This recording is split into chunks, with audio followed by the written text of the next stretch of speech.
Hello, true crime community.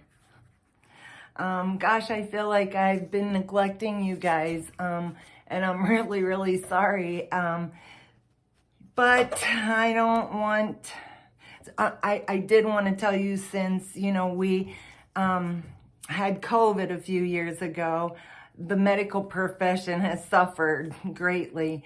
And we don't have nurses, CNAs, kitchen and cleaning staff. I just can't believe it, how there just isn't staff. And it's really sad because I don't know who will take care of these people. And, you grow to love these people, and you think about, if I don't go in there, you come to care for them. So you think, if you don't go in there, who's going to take care of them? And so there's like a handful of us left, and, we've been going at it for so long, you kind of get burnt out a little bit. But this week, I was trying to save the world again in any way that I can. So I picked up more hours this week. And so I didn't get to make that many videos. And on the weekends, I try to spend it with my family and my kids.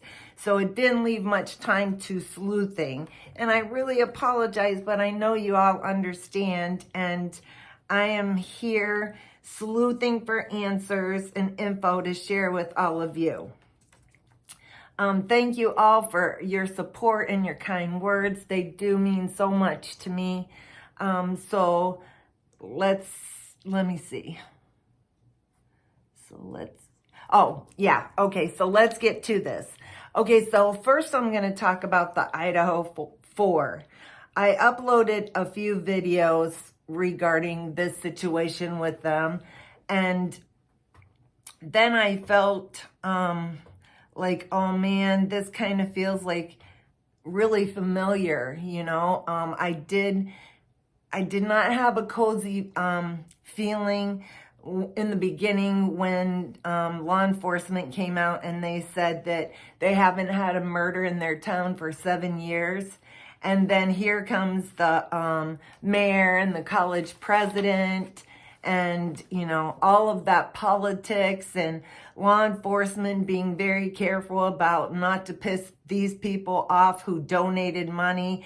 And also they don't want to piss off the college because the college brings in so much revenue, and they want to, make everyone happy. And so,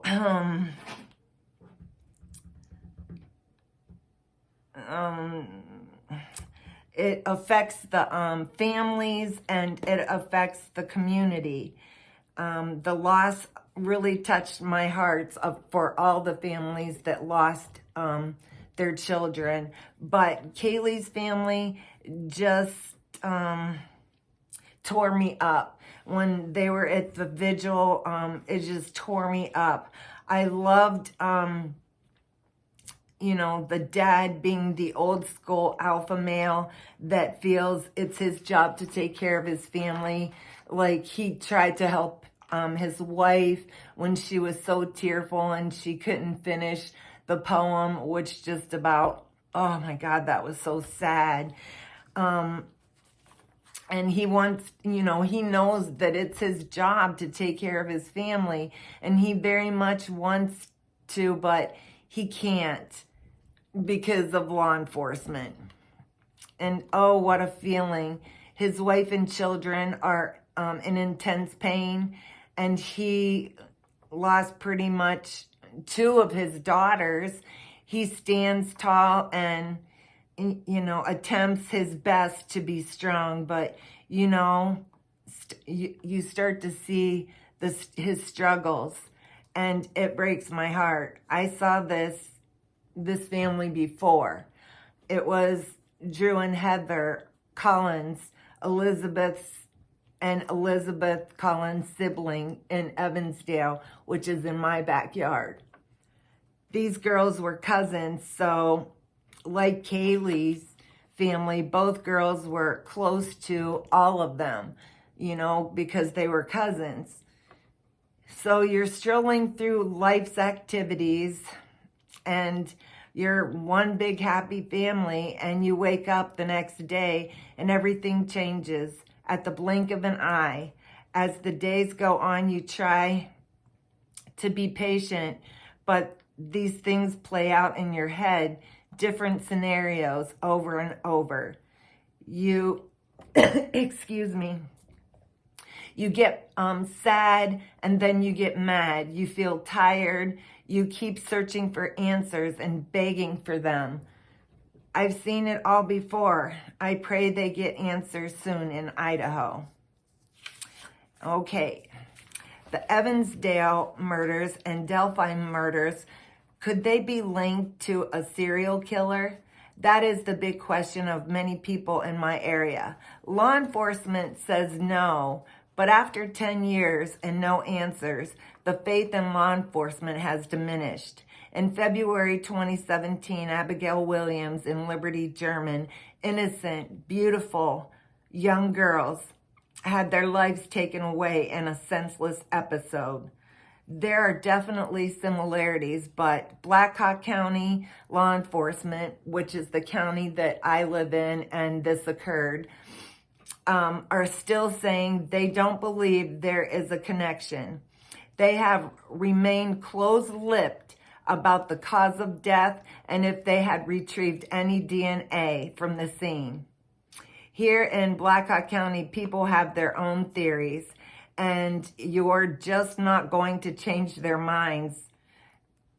This drug on for many, many years, and this is going to be 4 or 5 parts because there's so much to this story. There's so many twists and turns, and people that pop up that you think are gonna be a suspect, and it's a crazy story. And so there's also some corruption with law enforcement. I mean, it's just full of rabbit holes and red flags. And so people in our community, some of them and most of them, if you talk about Lyric and Elizabeth and what went down, they pretty much have their minds made up on their scenario or their theory. As far as Lyric's mom and dad, well, I don't know how to say this. I'm just going to pray for them, and they're not going to be in much of my story. A little bit of background with them, but my story is going to be based off of Elizabeth, her parents and her siblings and her cousin, which was Lyric. So now I lost my place.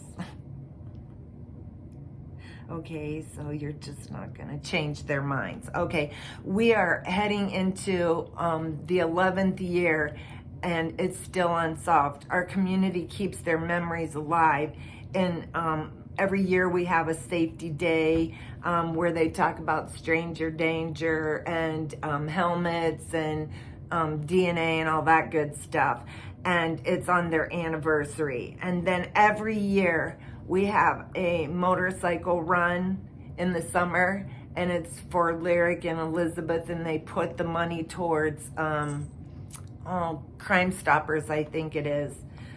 So our community lost its innocence on July the 13th, 2012. Things were never the same after that. We all realize that monsters do exist, and they can be in your own backyard in broad daylight. The perpetrator of this crime just does not know what he has done to this community, but most of all to these families.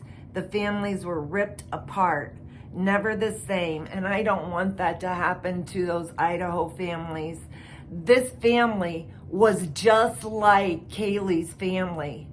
They stuck together, they went to church, they were a happy family.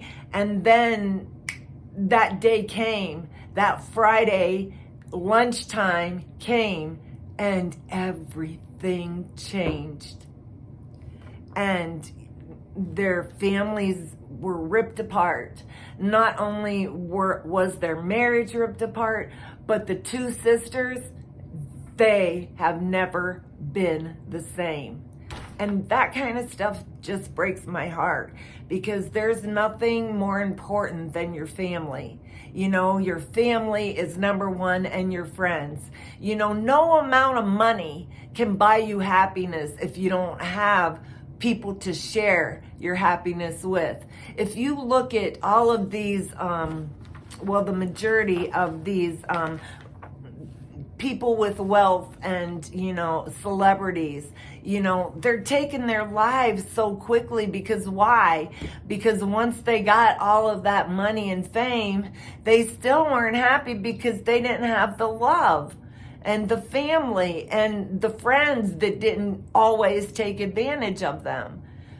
We're a clan kind of people, and we're all connected, and we need that kind of interaction. We need that family. There's a reason God created the family the way it is. Like the grandparents have the wisdom and they pass that on, and mom and dad raise the kids. And, that's just the way it is. Family, aunts and uncles and cousins are all very, very important. And in the world we live today, we have gotten so far away from that it just breaks my heart. But I'm digressing, and I apologize. Okay, so the families were ripped apart, like I said. I have a video of Myers Lake that I made right before it got really cold. It got cold that day. It just changed like that. But I went around Myers Lake, and it's now called Angels Park, and videotaped where the girls, bikes were found, and how they changed the park into a, place where you can go and remember Elizabeth and Lyric. Let me see.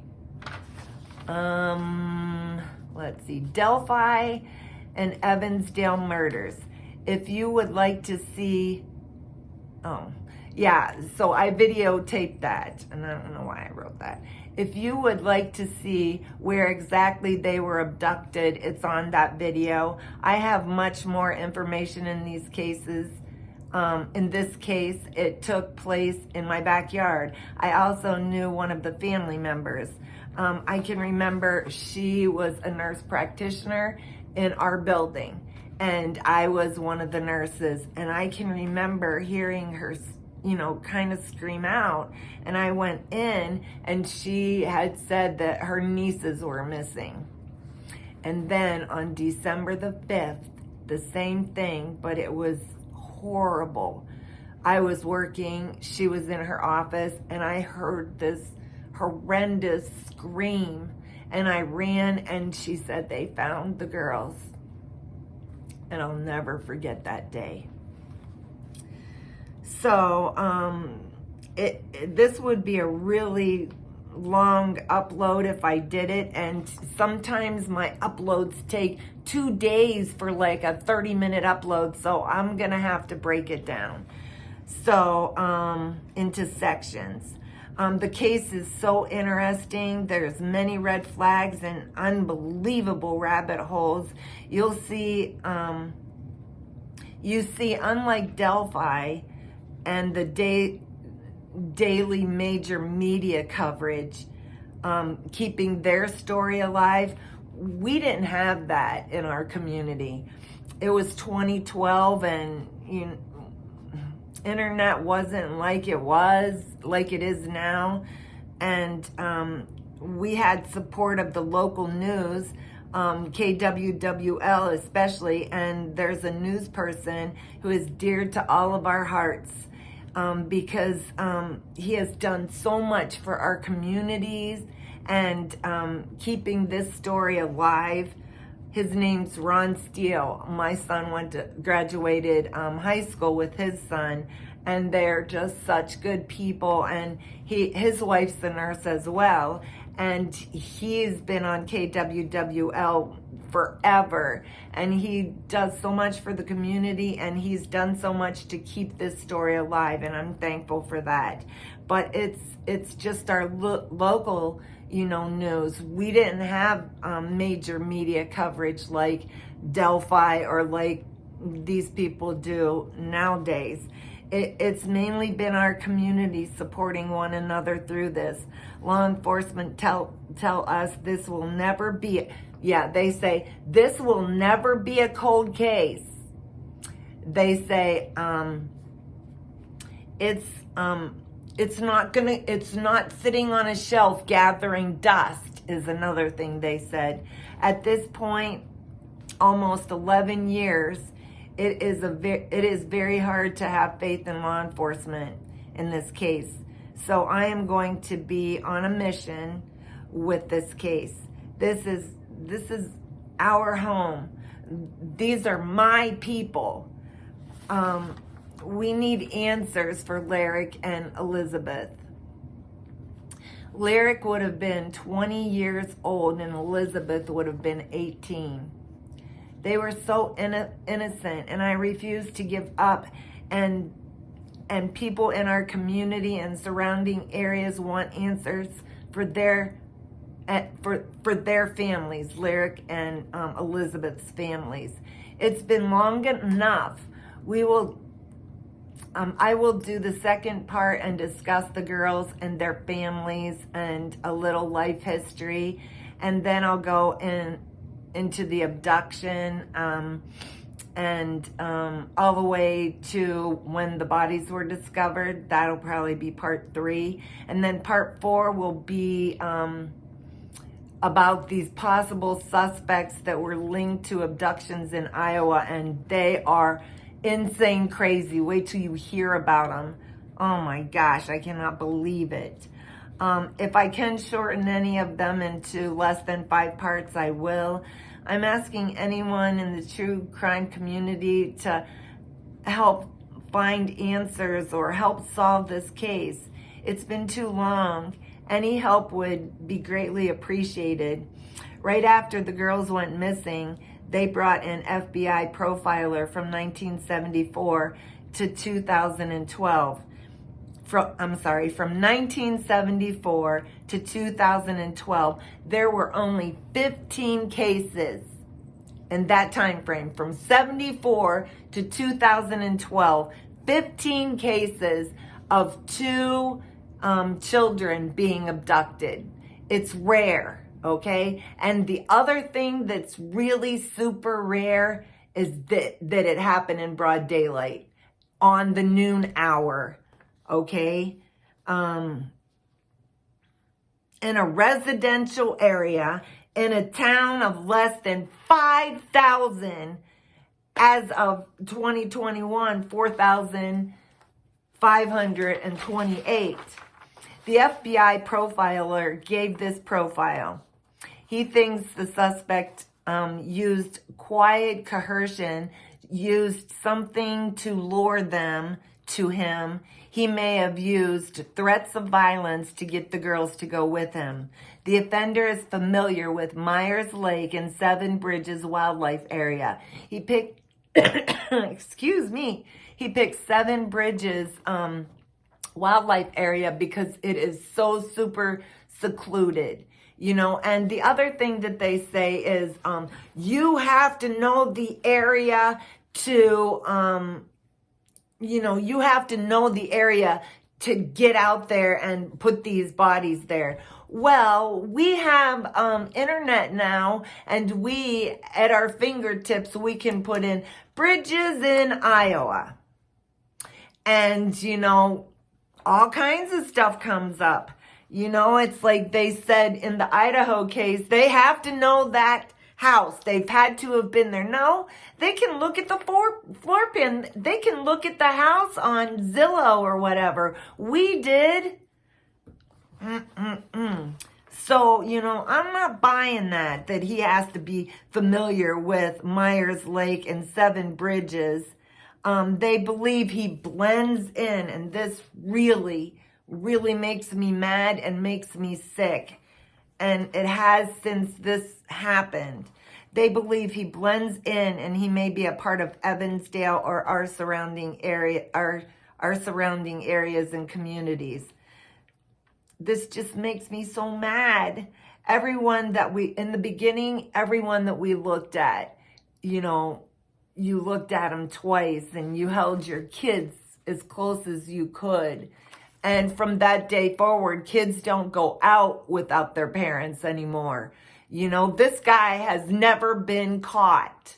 Okay? And with the other cases that I'm going to tell you about that happened in Iowa, and Iowa being a big trafficking state right now, we don't let our kids, they're right there with us at all times.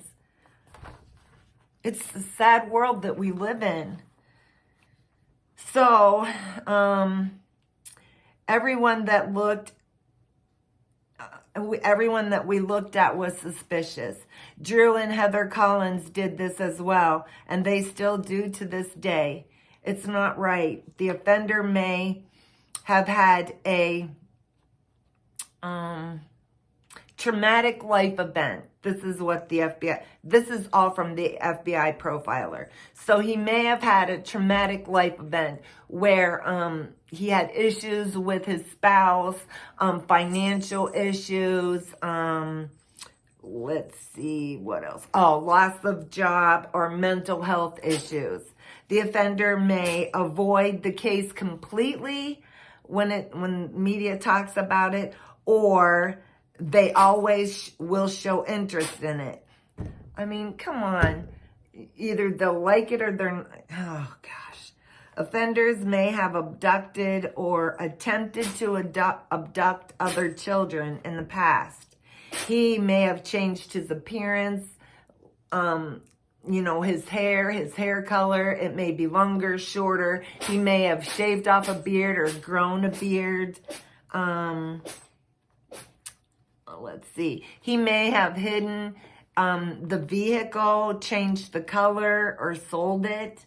This is what law enforcement gave the family and the community, which after